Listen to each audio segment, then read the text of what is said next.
नल से जल योजनाનો ભ્રષ્ટાચારના આરોપ લગાવતા તુષાર ચૌધરી ગુજરાત કોંગ્રેસ સાબરકાંઠા ખાતે કોંગ્રેસ નેતા તુષાર ચૌધરી દ્વારા પત્રકાર પરિષદ યોજવામાં આવી હતી, જેમાં તેમણે ભાજપ સરકાર અનેકો ભ્રષ્ટાચારનો આરોપ લગાવ્યા હતા। ભારતીય જનતા પાર્ટી દ્વારા દરેક વિકાસના કામોમાં જ્યાં વાત કરવામાં આવે ત્યાં નલ સે જલ યોજના અંતર્ગત ગામડાઓમાં લોકો સુધી પહોંચી નથી તથા સરકારની કેટલીક વાર રજૂઆત કરવામાં આવી હોવા છતાં સરકાર દ્વારા કોઈ પણ રીતના કામ કરવામાં આવ્યા નથી। ખાસ કરીને ખેડબ્રહ્મા તાલુકાના કેટલાક ગામોમાં હજુ લોકો પાણીથી વંચિત રહે છે તથા આ માટે અધિકારીઓને પણ પત્ર વ્યવહાર કરવામાં આવ્યા હોવા છતાં પણ કોઈ પ્રકારની કામગીરી કરવામાં આવી નથી। જે કેસની ગુજરાતી સાથે અશોક નાઈ, સાબરકાંઠા। ગુજરાત સરકાર દ્વારા અનુસૂચિત જનજાતિના વિદ્યાર્થીઓ માટે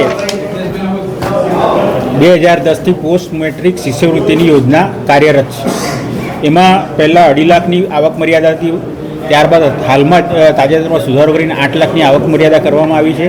એટલે 8 લાખ કરતાં જે ઓછી આવક ધરાવતા વાલી હોય એના છોકરાઓને એ પછી નર્સિંગ કોલેજ હોય, ફાર્મસી હોય, ડિગ્રી ડિપ્લોમા એન્જિનિયરિંગ કોલેજ હોય, MBA હોય, MCA હોય, ME હોય, M.Pharm હોય કે પેરામેડિકલ કોર્સ હોય કે મેડિકલ કોર્સ, એમાં એડમિશન મળે તેની શિષ્યવૃત્તિ આપવામાં આવતી હતી। પણ હાલમાં જ સરકારે 28 ઓક્ટોબર 2024ના રોજ એક નિર્ણય લઈને જાહેરાત કરી છે કે જે આદિવાસી વિદ્યાર્થીઓ ખાનગી મેડિકલ કોલેજ એટલે કે મેનેજમેન્ટ કોલેજમાં જો એ લોકો એડમિશન લેશે તો એને શિષ્યવૃત્તિ આપવામાં આવશે નહીં। આ નિર્ણયને કારણે અનેક આદિવાસી વિદ્યાર્થીઓનું ભવિષ્ય જોખમમાં આવી ગયું છે, કારણ કે સ્વાભાવિક છે કે ખાનગી મેડિકલ કોલેજ હોય કે બીજી કોલેજ હોય એની ફી લગભગ 10 ગણી કે એનાથી પણ વધારે હોય છે, તો આદિવાસી વાલીઓ એ ફી ભરી શકે એમ નથી।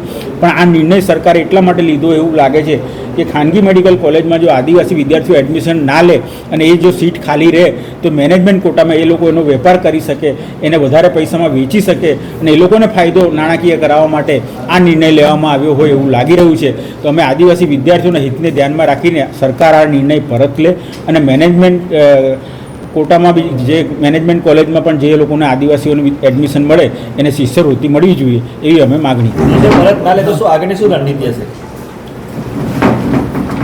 આ તો ગુજરાત પ્રદેશ કોંગ્રેસ સમિતિ કક્ષાએથી આ શક્તિસિંહભાઈએ બી પ્રેસ કોન્ફરન્સ ગયા અઠવાડિયે કરી હતી અને અત્યારે અમે આ 28 તારીખ સુધીમાં દરેક જિલ્લા મથકે અમે આવેદનપત્ર આપવાના છે। ખાસ કરીને જે વિસ્તારમાં આદિવાસીઓ છે એ દરેક જિલ્લા મથકે અમે આપણે સાબરકાંઠા જિલ્લાનું પણ અમે ખેડબ્રહ્મા પ્રાંતને આવતીકાલે આવેદનપત્ર આપવાના છે। એ રીતે દરેક જિલ્લામાં આવેદનપત્ર આપવાનું જિલ્લા કક્ષાનો કાર્યક્રમ છે। ત્યારબાદ અમારું તાલુકા કક્ષાએ પણ આવેદનપત્ર આપવાનું કાર્યક્રમનું પણ આયોજન થઈ ગયું છે એના બીજા તબક્કામાં, અને ત્રીજા તબક્કામાં આ જ મુદ્દે અમે ગાંધીનગર પણ બધા ભેગા થઈશું અને ત્યાં પણ અમે સરકાર સામે રજૂઆત કરીશું અને રાજ્યપાલશ્રીને પણ મળવા જવાનું અમે નક્કી કર્યું છે।